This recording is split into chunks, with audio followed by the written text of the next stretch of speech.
neurčitý integrál z e na x tu lomeno 1 plus e na x tu. Tu sa nám vyskytuje stále to e na x tu. Zdá sa, že dobrá substitúcia by bola nejak spraviť y sa rovná niečo s tým e na x tu, lebo máme tu v čitateli e na x tu krát dx a to je práve derivácia e na x tu. Takže substitúcia môže byť taká, že celý menovateľ položíme rovný novej premenej y. Takže dáme y sa rovná 1 plus e na x tu a potom dy, keď zderivujeme toto, tak dostaneme e na x tu dx. Takže tento integrál sa nám potom zmení.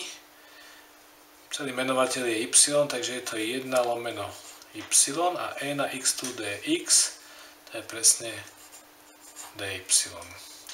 A toto je tabuľkový integrál, primitívnou funkciou je logaritmus absolútnej hodnoty y.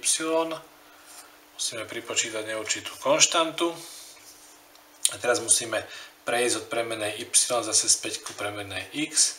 Takže sa nám to mení na logaritmus absolútnej hodnoty 1 plus e na x tu plus neurčitá konštanta c. A keď si uvedomíme, že e na x tu je vždy kladné, 1 je kladné, tak tá absolútna hodnota je tam zbytočná.